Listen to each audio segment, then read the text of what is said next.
Good morning. So we are now on our second lesson in BA 203, History and Features of Customer Relations. So for the objectives of this lesson, at the end of the lesson, students will have the knowledge and understanding of the history of customer relations management, the key features of customer relations management, and of course, understand the important perspective, how CRM become a strategic approach. So CRM originated in early 1970s when the business units had manifestation that it would be advisable to become customer emphatic rather than product emphatic. So this is where the birth of CRM was because of this headful perceptiveness, sorry. So traditionally, every transaction was on paper and dependent on goodwill, which created hindrance in clutching customers. People used to work hard in entertaining customer by presenting new products with astonishing services. They will they were ready to work overtime for grasping more and more customer, for increasing business. These two resulted in customer satisfaction and loyalty up to some extent. But at the end of the day, there was no such bonding or relation between the two to carry on with future business smoothly. Why is this? This is because during that time or during the early years, what is important is to have more customers. So if there are customers who are interested in your product, you entertain them. If they buy, then good. And then if they are still on the entertaining period, you introduce more and more product, new product, and whatever. But you are not concerned if you have created relationship with your customer. Then you might want. And then before also, business was quite easy as it was mere one-to-one dealing without any specific process. But with time, due to incoming complexities in communication, with the internet, with the evolution of telephone and other telecommunication technology, it found itself in troubled waters. So the business of selling found itself in troubled waters.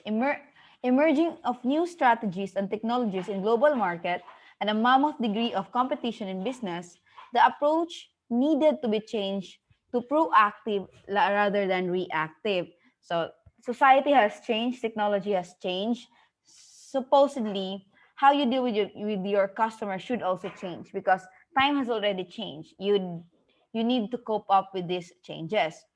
So, customer relationship management came as a process that dealt with relationships with customers surpassing the whole business. So, as you can experience or you have probably experienced when you avail of a service or purchase a certain product, they really want to create customer relations, or it's not only that they introduce the product, the technicality of the product or the service probably, but they try to create communications and conversation that somehow um, leads to customer relations.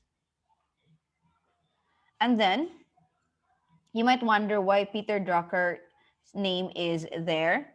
So Peter Drucker wrote the true business of every company is to make and keep customer. So make and keep. So in order, you can make customer, but what is harder is to keep them. So in order to keep them, you have to create customer relations, or you have to have a relationship with your customers, not the other kind of relationship, but of course, business relationship or good relationship with your customers. So Peter Drucker, you might wonder who he is. Peter Drucker, he was active 1909 until 2005, one of the most widely known and influential thinkers on management, whose work continues to be used as managers worldwide, even until now.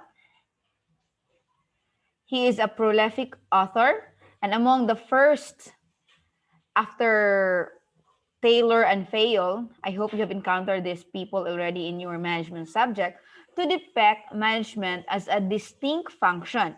And being a manager is a distinct responsibility.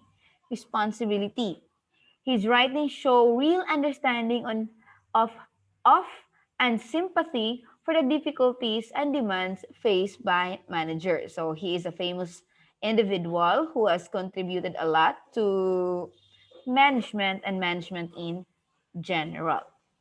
So to continue with the history of customer relation. So originally, customer management was based on three major principles: shielding the current customer, fostering new customer, and enhancing asset value of all the customers. With the advent of CRM, which was integrated with high-end software technology, business perspectives were totally changed.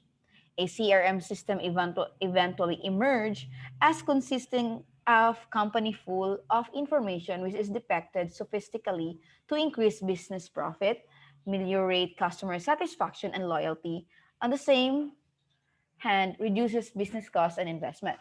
There was one hotel in a certain country. I'm not naming the hotel or the country. Maybe you'll Google it up. But anyway, there was certain hotel in the country. In order for them to attract new customers and retain customers, and of course, enhance asset value of their current customers, what they do, they have already adapted to new technology.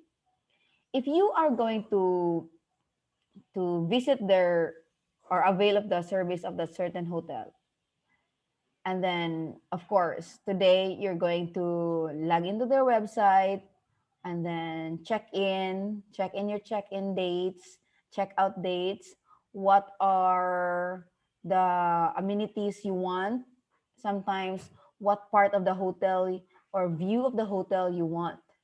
So you click, there are check marks there. You check that you want a, let's just say, a garden view, a sea view, or a city view, among other views that the hotel avail. Or you want a twin bedroom, a suite for that matter, or a room that is near to the bar or the restaurant, the hotel's restaurant. So this information are being recorded by that certain hotel. When you check in again, the second time around, the third time around, they already knew what you want or what you need because they have already save the things that you usually avail. So the next time you avail of their service, then the company already knows what is necessary for them or what is necessary for the customer. So you as a customer will feel important. You feel that the company is making a relationship with you by catering to your needs and wants. So that is how customer relations and some of the things that companies do in order to create relationship or with their customers. So the outgrowth in the region of CRM as a strategic approach is a result of some of the following important perspectives. So these are the perspective gathered by in history by those who have experienced CRM. First is the belief that customers are the real assets and not just the people in the audience. So real asset of the organization. The maturation of one-to-one transaction advent. So one-to-one transaction, you have to create person-to-person interaction, extensive use of software and technologies to maintain useful information and no manual labor. So that's why there are like the example I gave a while ago, they used software to record your transaction history so that the next time you avail of their products or their service, they already know you want, and you feel a little bit um, important.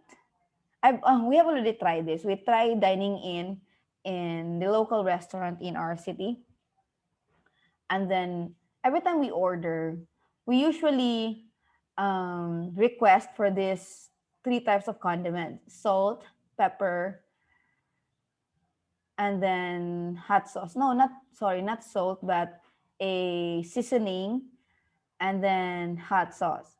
So every time we order anything that we order, except for pastries, they give us right away the condiments that we want. So that's why even if they don't usually they don't this type of store don't use software, but they remember what their patron usually wants and needs.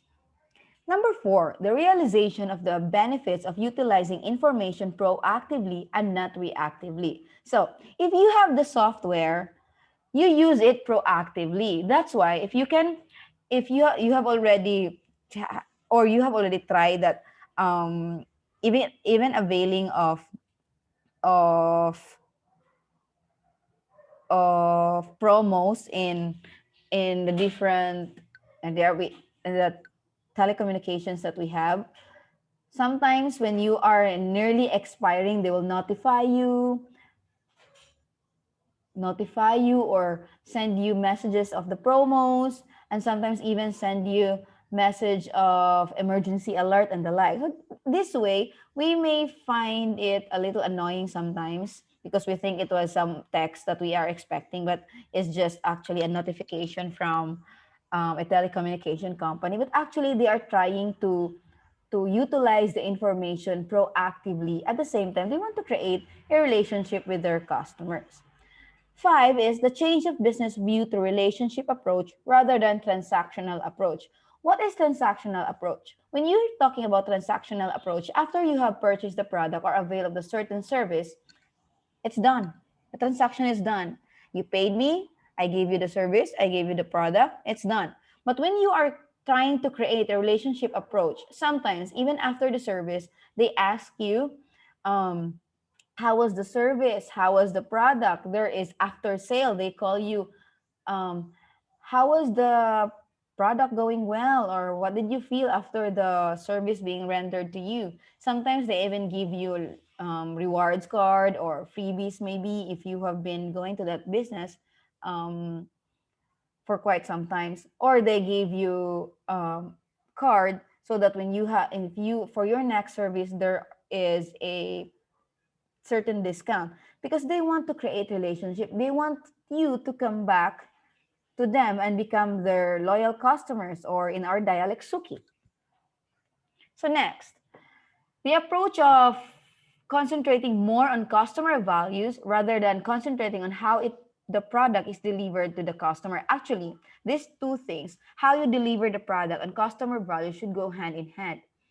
Customer value is what are the other things or the value you add to your product when you deliver them to your customer. For instance, the value added that you gave to your product or services. For instance, if you want to avail of a haircut, you expect that the salon or the beauty shop you're going to will give you a haircut.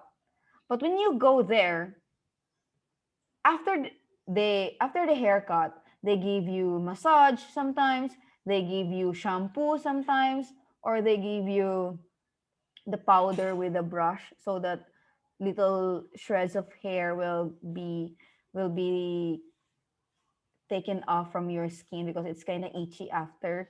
So these are actually creating value at the same time delivering the product to the customers. They These two approaches should go hand in hand, because you also need to for me, but this is how this was their perspective, but for me personally, yeah, these two, customer values and how the product is being delivered to the customer, should go hand in hand, because especially now in this time where we are facing challenges in terms of health and economic problems in our society. um, we order products online, and then the the food or the parcels that we are getting from online sites that we purchase our product should be handled with care, because we don't want our product when delivered to be damaged, right? And of course that's why there is a customer value at the same time, because when the product is delivered, they also notify us that your product is delivered. They want us to give comments so that they will also know how was it handled, or the product or service was okay or not. Actually, this is the seventh. Actually, this is the seventh, guys. The approach on focusing on customer satisfaction and loyalty rather than focusing self-satisfaction and profit. Yes, the goal of every organization is to create, every business is to create profit and satisfy its shareholders. But of course, you can never have profit and increase the wealth of your shareholders if your customers are not satisfied and you haven't created loyal customers. Next, the acceptance of the fact that using high-end technology and software, the cost can radically be decreased without compromising on quality and service of products. Are you familiar with ATMs, right? If you have bank accounts and you have this ATM cards, you're familiar with ATM. There are banks. Actually, the ATM is rather convenient, convenient and efficient way of of transacting if you want to withdraw, right? Rather than go to the counter, wait for a long line, wait for queue. So this is the use of technology in order to, the technology is expensive, but it can reduce the cost in the long run. That's why banks almost always wants its client to have ATM cards rather than to have passbook, because they can have less cost when you use the ATM rather than when you go to inside the bank and then transact there with a teller. So that's how technology is being used. And then the increasing tendency to retain existing customers and trying to get more and more business out of them. So the repeat customers or the loyal customers. Lastly, the realization that the traditional trends of marketing and selling are increasingly fading out in the current economic scenario. So, what are the traditional way of marketing and selling? Face to face, direct selling, or television. Now we have already social media. Even magazines and newspaper are not anymore being looked up by people. Who among you reads newspaper or buy magazines? Maybe you will buy one or two magazines if the pictures of your idols are there, right?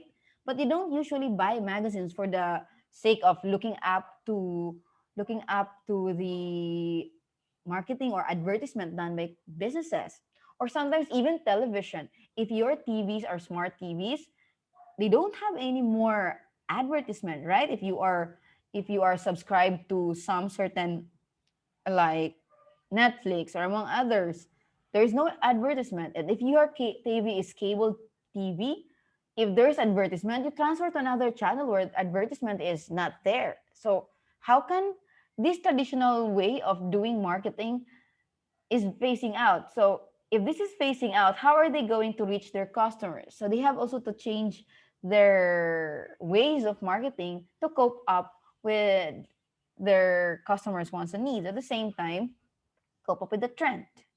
So that is the history of customer relations. Now we go to the features of customer relations management. So these are the definition of terms of customer relations. Sorry, no C. So there are 7 features of customer relations. The first is customer needs. So this is defined. Customer needs are the things that customer require when purchasing a product or service. Business must find out about their customer needs in order to be successful. Businesses are created because they find a need by the customer, so they supplement this need or provide this need. And an organization can never assume what actually a customer needs. Hence, it is extremely important to interview a customer about all the likes and dislikes so that the actual needs can be ascertained and prioritized without modulating the actual needs in its arduous or hard to serve customer effectively and maintain a long-term deal. When you order something, do you have specifics? Those specifics are your needs. That's why you go back to the same store, because that store or that certain business provides your needs that you cannot find in any other store. So that stores have satisfy your needs. So customer needs. Next is customer response. Customer response is the reaction by the organization to the queries and activities of the customers. Dealing with these queries intelligently is very important, as small misunderstanding could convey an alike perceptions. Success totally depends on understanding and interpreting these queries and then working out to provide the best solution. So if you are the business, if there are responses by your customers, it is important that you know how to communicate. So our first lesson, communication, because how you perceive things may not be the same on how your customer see things or understand things. That's why you have to make sure that you understand what the customer is trying to convey to you in order for you to respond intelligently and get away, or it will not result to misunderstanding if you cannot properly answer their queries or respond to their needs or and the likes. So, customer response is a reaction activities of the customer. So, you have to deal this intelligently. And next is customer satisfaction. Customer satisfaction is defined as a measurement that determines how happy customers are with a company's products, services, and capabilities.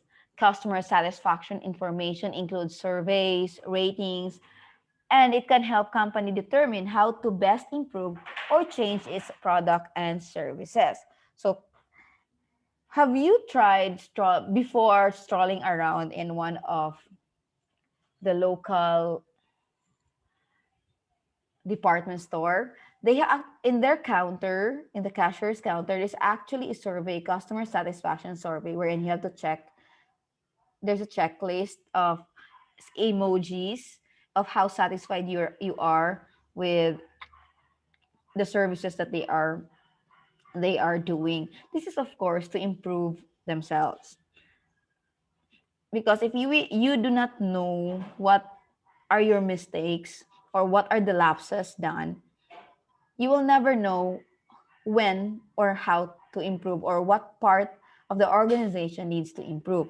The same with ourselves.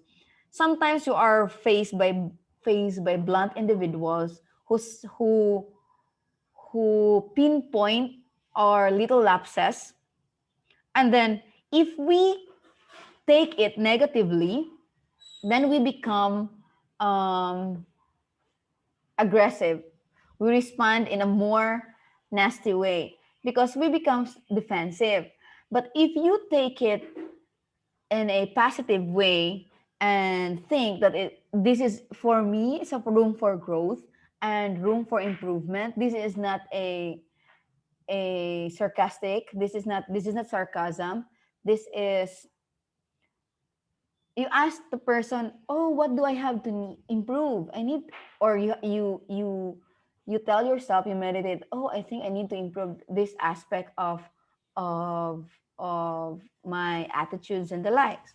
So if you have improved that aspects of your life, if your friends are your customers, then one way or another, if you have changed for the better, then they will be a satisfied customer, right? Or the people around you. So next, customer loyalty.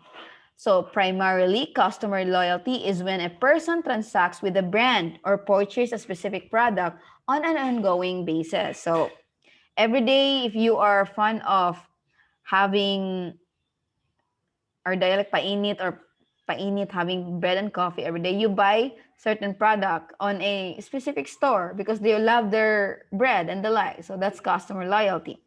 Customer loyalty is the tendency of the customer to remain in business with a particular supplier and buy the products regularly. This is usually seen when a customer is very much satisfied by the supplier and revisits the organization for business deals, or when he is tended towards by rebuying a particular product or brand over time by that supplier or by that business. Customer loyalty is the most important aspect an organization should focus on is, of course, yeah, number three, customer satisfaction.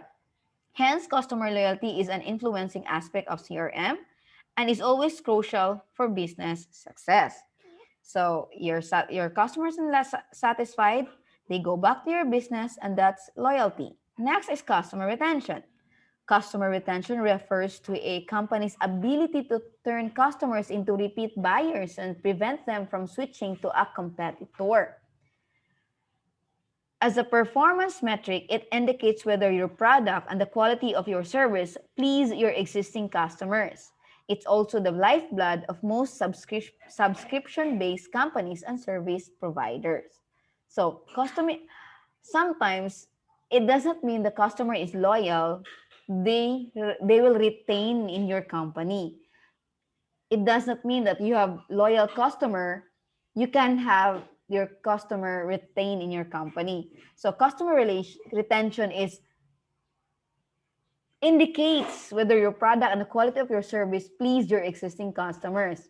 So if why is it that you stick to your um, mobile subscriber, mobile subscription rather, your SIM cards? Why did you stick to that? Are you loyal or have you become a retained? You have already you are already part of the retained customer of that company. Unless you're dual SIM. The other one is we have three, right? The other one is this, and the other one is another SIM, another brand of SIM. So you're loyal to both, but which of these both SIM mostly your retention comes? Do you understand it? For me, I am already on the number five, customer retention. I am dual SIM, but my SIM on SIM 1 and SIM 2 are the same company. It's a joke, right? But it's that because even if I complain to their services. I think I don't have a choice. I think I have a choice, but I don't want to switch because my numbers are already registered in some of my business transactions and personal transactions. So I am already one of their customers. Customer retention has already been applied to me, and at the same time loyalty, I guess, because most individual in our house are in this telecommunication company. Anyways, that's just an example. I hope you get it. So number six, customer complaints.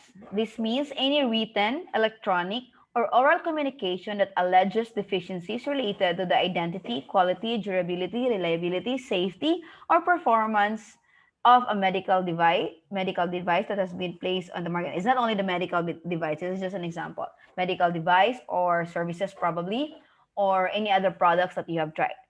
Why written? Because you can write a written complaint. Electronic, especially now, wherein social media is so rampant, we can just post whatever dislikes and dissatisfaction that we have with certain products and services. So that's customer complaints.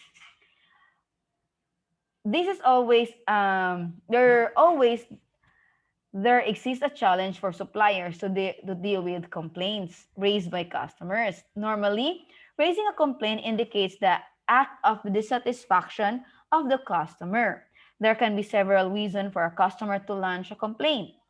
A genuine reason can also exist due to which the customer is that dissatisfied, but sometimes complaints are launched due to some sort of misunderstanding in analyzing and interpreting the condition of the deal provided with the supplier regarding any product or service.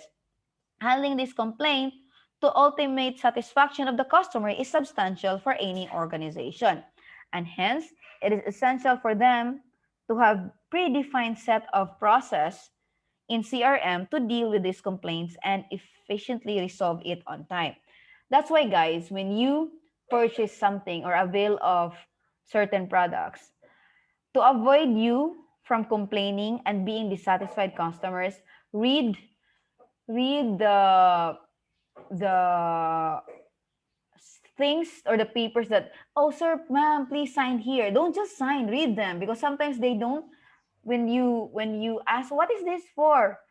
Abby, this is needed, ma'am, for you to be able to transact with the business. They do not explain what is written on that paper, or they cannot thoroughly explain what is written on that paper. They will just only explain um, some of it, but not the whole of it. They only sometimes, not all, but sometimes they only explain what you want to hear from what is inside or what is positive about the paper that you have to sign. That's why, in order to avoid being dissatisfied, you have also a responsibility as a customer to read what you are signing, so that in the future you will not, or if you have really complained, or if you are really dissatisfied by what is uh if you are really dissatisfied by the products or service, at least you are dissatisfied and but have read already the papers that you have signed when you purchase the products and services. Okay, there are customers, right? But also right, RIGHT, but make sure that you also practice understanding what you have signed when you purchase or avail of certain products and services. Okay, because if you will not also take your part as a customer when you complain about something, because they said it was okay to do this and that, but then when I do this and that, blah blah blah, and then when you go back to their company, bring your papers and your receipts, mom, you already signed here. They will just say, mom, you already signed here. It is already an understanding that you understand what is being written, so please read. And lastly, customer service. In an organization, customer service is a process of delivering information and service regarding all the products and brands. Customer satisfaction depends on quality of service provided to him by the supplier. The organization has not only to elaborate and clarify the details of the service to be provided to the customer, but also to abide with the conditions as well. If the quality and trend of service go beyond customer expectation, the organization is supposed to have a good business with customer. So if it goes beyond what the customer expects, then the customer is delightful, then loyalty, retention, less complaints will be achieved with the organization. So the definition of customer service is the interaction between the buyer of a product and the company that sells it. Good customer service is critical to the business success, ensuring brand loyalty one customer at a time. And then recent innovation have focused on automating customer service system, but the human element is in some cases indispensable, of course. That's why when you chat some sites or where you purchase your products online, there is an automated response. So that's part of customer service. But sometimes we still want a human being to interact with that, with our complaints, because sometimes automated interaction or automated responses cannot satisfy our complaints, and then it does not satisfy us from, or it doesn't satisfy us because we don't want a one liner answer. I've tried this actually. as I really have a long message to this particular organization, because they said that if you have complaints, you have to write your complaints in this email address and blah blah blah. They will make sure that they will come to you in 24 hours on whatever hours they're talking. I specified already my complaints bullet for per bullet, numbers per number, so that they can answer to it and give me a way in order to do something in a better way. But then again, their answers was just like, oh my God, what's wrong with this automated complaint? That's why we really want someone, a human being, to really answer our query so that we can have a, even if it is online, or you can have an interaction with an actual human being wherein they are replying to us or talking to us virtually. That would be better than just automated responses. And then, of course, there is this one site wherein I was complaining about a product, a service that I was really dissatisfied because my bill was too high, and I wasn't expected that when I recall all my expenses. I'm not supposed to have that high bills. And then I complained to their customer service through chat. So I give my name, the account number, bullet for per bullet, the complaint that I am giving.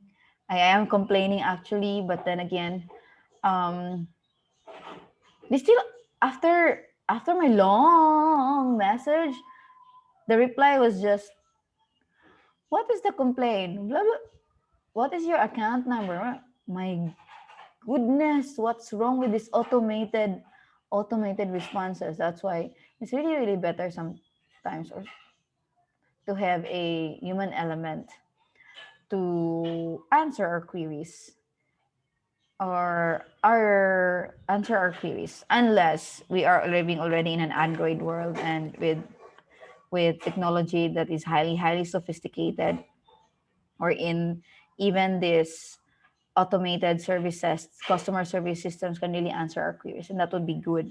But somehow in our country, we're still somehow a little bit behind. So if the technology evolves and evolves, then probably we can have this automating customer service systems that can really answer to the queries that we have. So I guess that will be all for this lesson. These are the references of this lesson. I hope you understand that. Please comment if you have any other questions. Comment it below. Thank you and have a good day.